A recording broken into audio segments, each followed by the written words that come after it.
Hi students, வணக்கம். இப்போ என்ன பார்க்க போகிறோம்? இயல் 7 பயிற்சி 7.2 அறிமுகம். 7.2ல் என்ன கொடுத்துருக்கோம்? கன அளவு. இதுவரைக்கும் உருளை, கூம்பு, கோளம், அரைக்கோளம் மற்றும் இடைக்கண்டம் ஆகியவற்றின் புறப்பரப்புகள் பற்றி விவாதித்தோம். இதுவரைக்கும் எல்லாத்துக்கும் புறப்பரப்பு, மொத்த புறப்பரப்பு, வளைபரப்பு இதுகளை பற்றி பார்த்தோம். இனி அந்த திண்மங்களின் கன அளவுகள் பற்றி காண்போம். எல்லாத்துக்கும் என்ன பார்க்க போறோம்? உருளை, கூம்பு, கோளம், அரைக்கோளம், இடைக்கண்டம் இதுக்கெல்லாம் என்ன பார்க்க போறோம்? கன அளவுகளை பத்தி பார்க்க போறோம். ஒரு பொருள் ஆக்கிரமித்துள்ள வெளியின் அளவே அதன் கன அளவு எனப்படும். கன அளவுனா என்ன? இப்போ ஒரு பொருள் இப்படி வைக்கிறோம் இந்த இடத்துல அப்படின்னா அது எவ்வளவு ஸ்பேஸை ஆக்குபை பண்ணியிருக்கு அப்படின்றதான் இந்த பொருளினுடைய கன அளவு அப்படின்னு சொல்லி. எவ்வளவு இடத்தை அதை அடைக்குதோ அதுதான் அந்த பொருளின் கன அளவு. கன அளவை கன அலகுகள் எனும் அலகில் கணக்கிடுவோம். அது சதுர அலகு. பரப்பளவுக்கு சதுர அலகுகள், சதுர சென்டிமீட்டர், சதுர மீட்டர்னு பரப்பளவுக்கு சொல்லுவோம். வளைபரப்பு, புறப்பரப்புக்கு. இதுக்கு என்ன சொல்ல போறோம்? கன அலகுகள். கன அளவை எந்த அலகால குறிப்போம்? கன அலகுகள் எனும் அலகில் கணக்கிடுவோம். ஒரு திண்ம நேர்வட்ட உருளையின் கன அளவு இந்த இருக்கு. திண்ம உருளை அப்படின்னு என்ன அர்த்தம்? ஃபுல்லா கம்ப்ளீட்டா உள்ளேயும் அடப்பா இருக்கு. இந்த கெட்டியான ஒரு நேர்வட்ட உருளையின் கன அளவு. R அலகுகள் ஆரமும் H அலகுகள் உயரமும் கொண்ட ஒரு நேர்வட்ட உருளையின் கன அளவு. கன அளவு அப்படின்னு சொல்லலே ஒரு உருவத்தினுடைய கன அளவுங்கல அதனுடைய அடிப்பரப்பை உயரத்தால பெருக்கிறது தான் கன அளவு. அடிப்பரப்பு இன்ட்டு உயரம் தான் கன அளவு. ஜென்ரலாவே அடிப்பரப்பு, இதனுடைய அடியில என்ன இருக்கு? வட்டம் இருக்கு. ஸோ வட்டத்தின் பரப்பளவு என்ன ஃபார்முலா? πr². உயரம் என்ன? h. ஸோ πr² h தான் உருளையின், திண்ம உருளையின் கன அளவு. ஓகே, உருளையின் கன அளவு πr² h கன அலகுகள். இதே உருளை உள்ளீடற்ற உருளை. உள்ளுக்குள்ள ஒண்ணுமே இல்லை, கேப்பு. நம்ம பைப்பு, பிவிசி பைப் அல்லது புல்லாங்குழல். உள்ளீடற்ற உருளையின் கன அளவு, பயன்படுத்தப்பட்ட பொருளின் கன அளவு ஆர் மற்றும் கேபிட்டல் ஆர் மற்றும் ஸ்மால் ஆர் என்பவை முறையே உள்ளீடற்ற உருளையின் வெளி மற்றும் உள்ளாரங்கள் என்க. பெரிய இந்த இருக்கு உள்ளீடற்றது. வெளியில ஒரு உருளை, உள்ள ஒரு உருளை. இந்த வெளி ஆரம் பெரிய ஆறு, சின்ன ஆர் உள்ள இருக்க அந்த உருளையினுடைய ஆரம். கேபிட்டல் ஆர் வெளி ஆரம், ஸ்மால் ஆர் உள்ளாரம், கைச்சு உயரம் அப்படின்னு சொன்னா கன அளவு என்னன்னா வெளி உருளையின் கன அளவு மைனஸ் உள் உருளையின் கன அளவு. அப்படி கழிக்கும் பொழுதுதான் இந்த உள்ளீடற்ற உருளையின் கன அளவு கிடைக்கும். வெளி உருளையின் கன அளவு இப்பதான் உருளையின் கன அளவுக்கு என்ன ஃபார்முலா பார்த்தா? πr² h பார்த்தோம். வெளி உருளைக்கு ஆரம் capital R, πr² h minus உள் உருளையின் கன அளவு πr² h. ரெண்டுக்கும் πh வெளியே எடுத்துட்டேன்னா உள்ள r² மைனஸ் r². அவ்வளவுதான். உள்ளீடற்ற உருளையின் கன அளவு π capital r² minus small r² into h கன அளவு. ஓகே, அதுக்கு இதுக்கும் இந்த கேபிட்டல் ஆர் தான் வித்தியாசம். அப்போ உருளையின், திண்ம உருளையின் கன அளவு πr² h, உள்ளீடற்ற உருளையின் கன அளவு π capital r² minus small r² into h. Okay, அடுத்து என்ன பார்க்க போறோம்? நேர்வட்ட கூம்பின் ஆரம் ஆர் மற்றும் உயரம், ஆரம் ஆர் உயரம் கைச்சுன்னு வச்சுக்கிட்டோம்னா அந்த நேர்வட்ட கூம்பின் கன அளவு V = 1/3 πr² h. எப்படி 1/3 πr² h? செயல் விளக்கத்தை ஒரு 3 கோன் இருக்கு. C1, C2, C3 3 cone. கூம்புன்றது cone English. இங்க ஒரு உருளை, ரெண்டையும் இந்த சைடு தெராசுல இந்த 3 கோணையும் வச்சு இந்த பக்கம் ஒரு உருளையை வச்சோம் அப்படின்னா ரெண்டும் சமமா இருக்கு. எப்படின்னு சம அளவு ஆரம் இருக்கும் மற்றும் உயரம் கொண்ட ஒரு நேர்வட்ட உருளையையும் 3 நேர்வட்ட கூம்புகளையும் எடுத்துக்கொள்ளும். இந்த ஆரமும் இந்த உயரமும் சமமா இருக்கணும். இந்த கூம்பினுடைய ஆரமும் இந்த உயரமும், இந்த உருளையின் உயரமும் ஆரமும் சமமா இருக்கணும். அப்படி இருக்க 3 உருளை கூம்பையும் ஒரு உருளையும் எடுத்துக்கிட்டோம்னா இடப்பக்கத்தில் 3 கூம்புகளில் உள்ள பொருட்கள் அனைத்தும் இதுல ஃபுல்லா நெப்பிடுவோம். ஏதாவது ஒரு இங்கே ஃபுல்லா பொருள் அரிசியோ பருப்போ போட்டு 3 நெப்பி அந்த 3 இங்கே கொண்டாந்து ஃபில் பண்ணோம்னா இந்த உருளை ஃபுல்லாயிரும், நிரம்பிடும். அப்போ என்னது இதனுடைய 1/3 மடங்கு தான் இதனுடைய கன அளவு. இதனுடைய கன அளவு πr² கழிச்சு இது ஒவ்வொன்றுடைய கன அளவு 1/3 πr² கழிச்சு இது ஒரு 1/3 πr² கழிச்சு இது ஒரு 1/3 πr² கழிச்சு. அப்போ இது 3 பங்கு சேர்ந்தாதான் இது ஒரு பங்குன்னு கேள. உருளையின் கன அளவு πr² கழிச்சுன்னா கூம்பின் கன அளவு 1/3 πr² கழிச்சு அப்படின்னு இருக்கும். அப்போத்தான் 3 கூட்டினா 3 πr² கழிச்சு பை 3 3 அடி ஆகி πr² சொல்கிறோம். அப்போ கூம்பின் கன அளவு உருளையின் கன அளவை போல 3இல் ஒரு பங்கு. அடுத்து கோலத்தின் கன அளவு. கோலம்னா என்ன நமக்கு தெரியும், கோல வடிவம். இந்த இங்கிட்டு ஒரு கோலத்தையும் இங்கிட்டு 2 கூம்பையும் வச்சோம்னா கரெக்டா வரும். கோலத்தின் ஆரம் r எனில் அதன் கன அளவு v = 4/3 πr³. 4/3 πr³ கன அளவு. எப்படி சமமான ஆரத்தையும், ஆரம் சமமா இருக்கணும், இந்த கோலத்தினுடைய ஆரமும் இந்த கூம்பினுடைய ஆரமும் சமமா இருக்கும். உயரத்தையும் கொண்ட இந்த உயரமும் சமமா இருக்கணும். இரு நேர்வட்ட கூம்புகளையும் கூம்புகளின் உயரத்திற்கு சமமான விட்டம் கொண்ட இந்த கூம்பினுடைய உயரம் இருக்கு இல்லையா, அதுவும் இந்த கோலத்தினுடைய விட்டமும் சமமா இருக்கும். ஆரம் சமமா இருக்குது, இதுல இது 2 ஆரம் சமமா இருக்கு, இது 2 உயரமும் சமமா இருக்கு. 2 கூம்பினுடைய இந்த கூம்பினுடைய உயரம் இந்த கோலத்தினுடைய விட்டத்திற்கு சமமா இருக்கும். அப்படி இருக்கிற பட்சத்துல வலப்பக்கத்தில் உள்ள இரு கூம்புகளின் பொருட்கள் முழுவதுமாக சரியாக இடப்பக்கத்தில் உள்ள கோலத்தினுள் அடைபடுகிறது. இந்த கண்டிஷன் இருக்கணும்.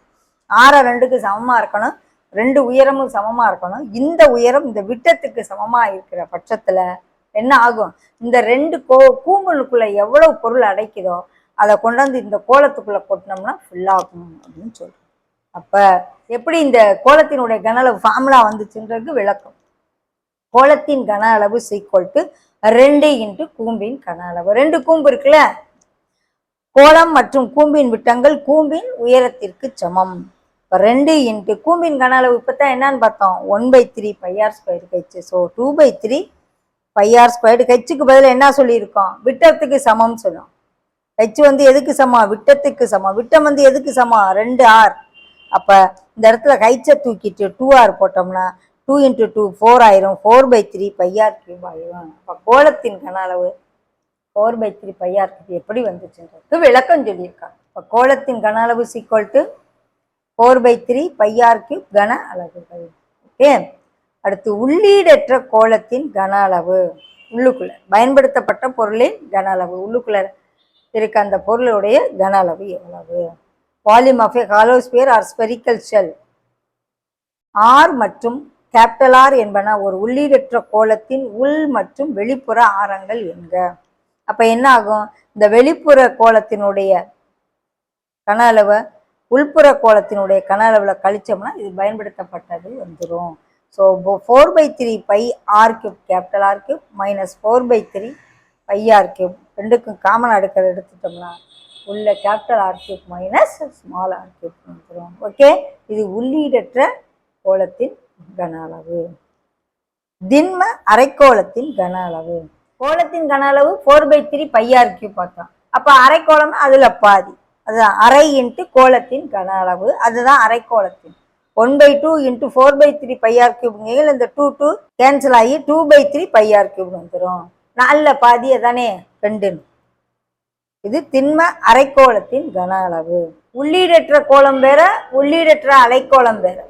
உள்ளீடற்ற அரைக்கோளத்தின் கன அளவு பயன்படுத்தப்பட்ட பொருளின் கன அளவு. 2 கிண்ணம் அப்படி உள்ளுக்குள்ள ஒண்ணா கிடக்கிற மாதிரி இருக்கு. இந்த கிரீன் கலருடைய கன அளவுல இந்த ப்ளூ கலர் கிண்ணத்துடைய கன அளவை மைனஸ் பண்ணணும்.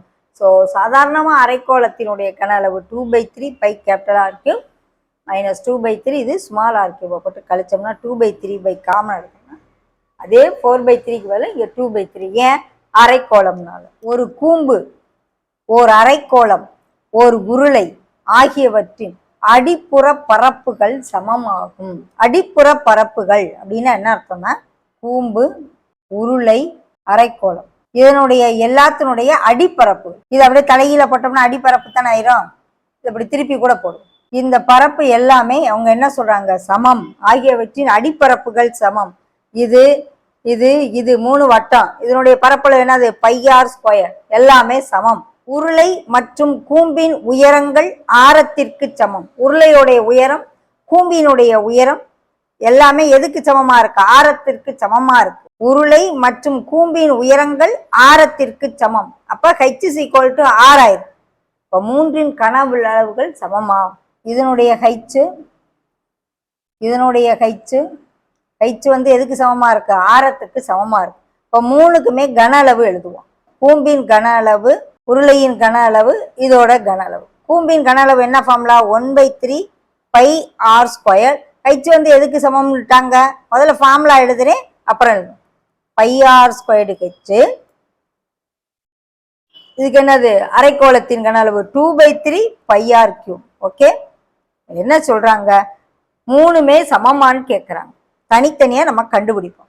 இது எல்லாத்துக்கும் எதை அடிக்கலாம், πr² எல்லாமே சமம்ட்டாங்க. அடிப்பரப்பு எல்லாத்துக்கும் சமம்ட்டாங்க. πr² πr² அடிச்சிடுறேன். இப்போ மிச்சம் எனக்கு இங்க என்ன இருக்கு, 1/3 h இருக்கு, இங்க வெறும் h இருக்கு, இங்க 2/3 ஒரு r இருக்கு. இப்போ என்ன சொல்றாங்க, ஹைச்சும் ஆரும் சமம்னு சொல்லிட்டாங்க. ஸோ அதுக்கு பதிலாக ஹைச்சுக்கு பதிலாக என்ன போடுறேன், ஆர் போடுறேன். எல்லாத்துக்கும் ஹைச்சுக்கு பதிலாக ஆர் போட்டு இப்போ எல்லாத்துலேயும் ஆர் அடிச்சிருவோம். ஓகே. இப்போ சமமா, இது என்ன இருக்கு, இது 1/3 இருக்கு. கூம்பினுடைய இதுல 1/3 மிச்சம் இருக்கு. கூம்பின் கன அளவு, அடுத்து நடுவுல 1 இருக்கு, உருளையின் கன அளவு, அடுத்தது கோளத்தின் கன அளவு.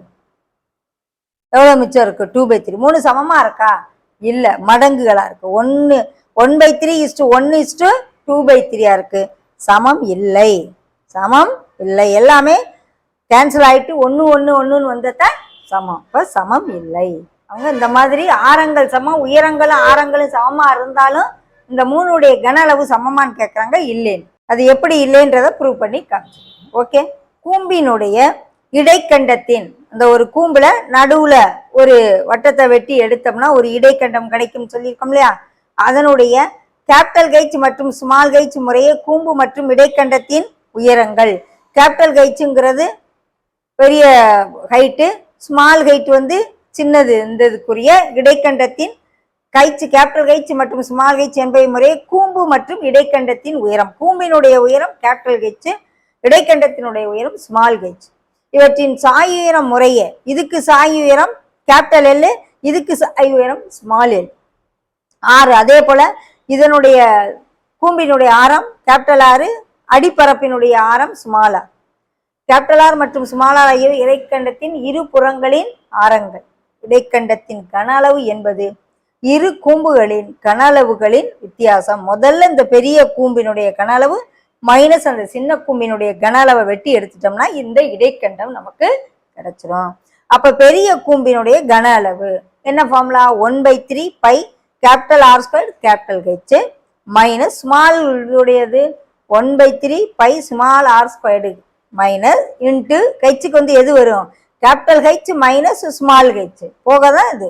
அப்ப இது எப்படி இதை சிம்பிளை பண்ணி கொண்டு வராங்க அப்படின்னு பார்த்தா, முக்கோணங்கள் 2 முக்கோணங்கள் எடுக்கிறாங்க. இந்த ஏபிசிங்கிற முக்கோணமும் இந்த ஏடிங்கிற முக்கோணமும் வடிவத்த முக்கோணங்கள். அப்ப நம்ம ஏற்கனவே வடிவத்த முக்கோணங்களுடைய பக்கங்களின் விகிதங்கள் சமம்ன்றதை படிச்சிருக்கோம். அதை அப்ளை பண்றாங்க. அதை அப்ளை பண்ணையில என்ன செய்யறாங்க, ஹெச் மைனஸ் ஹெச், அதுதான் இந்த பிடி pi capital H is equal to small R pi capital R. அப்ப கேபிட்டல் ஹெச் எனக்கு வேணும் அப்படின்னா ஸ்மால் ஹெச் ஆர் இதை இங்கிட்டு கிராஸ் மல்டிப்ளை பண்ணி சிம்பிளை பண்ணு. ஓகே. முதல்ல இந்த ஹெச் இங்கிட்டு கொண்டு வந்துடலாம், கிராஸ் மல்டிப்ளை பண்ணி சிம்பிளை பண்ணு.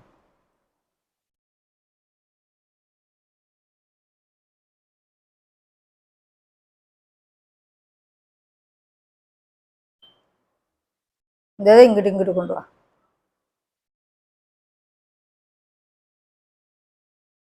ஹெச் காமன் ஆடு. So capital H is equal to RH by R minus R வந்துடும். ஸோ வால்யூமுக்கு என்ன ஃபார்முலா சொன்னோம்? பெரிய கோணுடைய கன அளவு மைனஸ் சின்ன கோணுடைய கன அளவில் இந்த ஹெச்சுக்கு வேல்யூ போட்டோம். 1/3 இந்த பை ஆர் ஸ்கொயர்டு ஹெச் இருக்கு இல்லையா, இது ரெண்டுக்கும் காமனா 1/3 ஹெச்சை வெளியே எடுத்துட்டோம்னா இங்கே R squared minus small R squared இருக்கும். மைனஸ் இன்ட்டு மைனஸ் ப்ளஸ் இந்த 1/3 பை ஆர் ஸ்கொயர்டு ஹெச். இதை விரிச்சு எழுதி அதுக்கப்புறம் கேபிட்டல் ஹெச்சை காமனாக எடுத்துருக்கோம். ஓகே, இப்போ π/3 ஹெச்ஆர் பை இந்த கேபிட்டல் ஹெச்சுக்கு வேல்யூ கண்டுபிடிச்சிருக்கோம்ல, அதை கொண்டாந்து இங்கே சப்ஸ்டியூட் பண்ணிடுறோம். ப்ளஸ் இதை அப்படியே போட்டோம். இதை உள்ளே கொண்டு போய் பெருக்கி சுருக்கணும்னா இது ஒன்றை பயன்படுத்தி இதை எழுதியிருக்கேன். பெருக்கி சுருக்கணும்னா இடைக்கண்டத்தின் கன அளவு என்ன ஃபார்முலா கிடைக்குது அப்படின்னு சொன்னால் πh/3 capital R squared plus R r plus r squared 1/3 by r squared ஹெச்ன்னு சொல்லுவோம் இல்லையா, πh/3 போட்டு அந்த ஆர் ஸ்கொயர்டுக்கு பதிலாக உள்ள capital R squared plus R r plus r squared தெரிஞ்சுக்கிட்டா போதும் ஃபார்முலாஸ். ஒரு கூம்பின் இடைக்கண்டத்தின் கன அளவை கொண்டு முழு கூம்பின் கன அளவை காண முடியுமா? அது முழு கூம்பினுடைய கன அளவுல இருந்து சின்ன கூம்பினுடைய கன அளவை கழிச்சாதான் இடைக்கண்டத்தினுடைய கன அளவை கிடைக்குது. அப்ப இடைக்கண்டத்தின் கன அளவை வச்சு முழு கூம்பின் கன அளவுக்கு வேணும்னா சின்ன கூம்பினுடைய கன அளவை ஆட் பண்ணிட்டோம்னா முடியும். இடைக்கண்டத்தின் கன அளவு